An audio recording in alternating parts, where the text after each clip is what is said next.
দর্শক, এই মুহূর্তে আমরা রয়েছি বাইতুল মোকাররম জামে মসজিদ। বাংলাদেশে যে জাতীয় মসজিদ রয়েছে তার সামনে কিন্তু আমরা দেখতে পাচ্ছি বাংলাদেশে কিন্তু আমরা আইনশৃঙ্খলা বাহিনীদের বিপুল পরিমাণ সদস্য রয়েছে।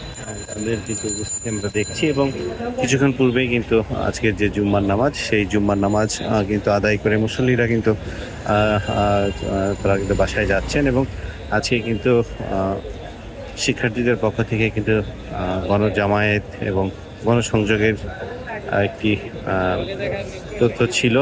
সেই জন্য কিন্তু আমরা দেখছি আইনশৃঙ্খলা বাহিনীর সদস্যরা কিন্তু উপস্থিত রয়েছেন এবং সেই সাথে গণমাধ্যম কর্মীদের যে উপস্থিতি, সেই উপস্থিতিও কিন্তু চোখে পড়ার মতো। এবং আমরা দেখলাম না যে কোনো ধরনের কোনো প্রতিবাদ বা কোনো কিছুই কিন্তু বাইতুল মোকাররমা যে জাতীয় মসজিদ সেখানে কিন্তু হয় নাই, এমনটাই কিন্তু আমরা দেখতে পাচ্ছি। আপনাদের জানিয়ে রাখি যে দেশ জুড়ে যে গত এক সপ্তাহ ধরে অর্থাৎ গত শুক্রবারে যে এই স্থানে কিন্তু আমরা দেখেছি মুসল্লিরা কিন্তু নামাজ আদায় শেষে কিন্তু তারা কিন্তু যে প্রতিবাদ করেছে, ধারণা করা হচ্ছিল আজকেও হতে পারে, কিন্তু এখন পর্যন্ত কোনো কিছু কিন্তু আমরা কিন্তু লক্ষ্য করি নাই। এবং কোনো ধরনের কোনো বিশৃঙ্খল পরিস্থিতি যাতে সৃষ্টি না হয় সেই জন্য আমরা দেখতে পাচ্ছি আইন শৃঙ্খলা রক্ষাকারী বাহিনীর বিপুল পরিমাণ সদস্য কিন্তু এই বাইতুল মোকাররমের যে উত্তর গেট রয়েছে সেই উত্তর গেটের সামনে কিন্তু উপস্থিত রয়েছে। আপনাদের যদি একটু দেখানোর চেষ্টা করি, দুই পাশেই কিন্তু বিপুল পরিমাণ আইন শৃঙ্খলা রক্ষাকারী বাহিনীর সদস্য, যে পুলিশ সদস্যরা রয়েছেন, তাদের যে উপস্থিতি সেই উপস্থিতি কিন্তু আমরা কিন্তু দেখছি। এবং আপনাদের জানিয়ে রাখি যে দেশ জুড়ে গত শুক্রবার যে রামপুরা, যাত্রাবাড়ি, ধানমন্ডি সহ ঢাকা শহরই কিন্তু অচল অবস্থা ছিল। পরবর্তীতে সরকার সেনাবাহিনী নামিয়ে কারফিউ জারি করে কিন্তু পরিস্থিতি স্বাভাবিক আনার কিন্তু চেষ্টা করে।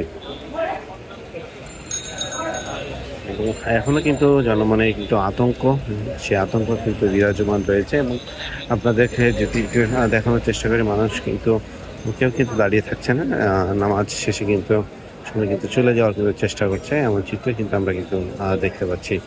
আমরা আপনাদের একটু দেখানোর চেষ্টা করি যে বাইতুল মোকাররম মসজিদে নামাজ আদায় করে মুসল্লিরা কিন্তু তারা কিন্তু চলে যাচ্ছেন। ধারণা করা হয়েছিল যে এখানে একটা প্রতিবাদ বা কোনো ধরনের প্রায় 200-র অধিক শিক্ষার্থী নিহতের যে প্রতিবাদ, সে প্রতিবাদ হয়তো করা হবে, এমনটা থেকেই কিন্তু সংবাদ মাধ্যম কর্মীদের উপস্থিতি কিন্তু ছিল। যদিও গ্রেপ্তার আতঙ্কেই কিন্তু আমরা দেখছি যে অনেকেই কিন্তু সাহস করেনি এবং বেশিরভাগ ক্ষেত্রে দেখা যায় ইসলামিক জোটগুলো কিন্তু জুম্মার নামাজ শেষে কিন্তু এই বাইতুল মোকাররম জাতীয় মসজিদের এই যে গেট, উত্তর গেট, সেই উত্তর গেটে কিন্তু তারা কিন্তু একটা মিছিল বা প্রতিবাদ জানায়। যদিও আজকে এই পর্যন্ত কোনো কিছুই কিন্তু আমরা কিন্তু লক্ষ্য করিনি।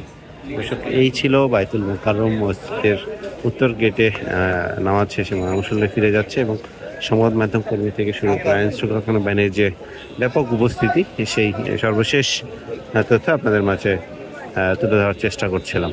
ধন্যবাদ দর্শক সময় দেওয়ার জন্য।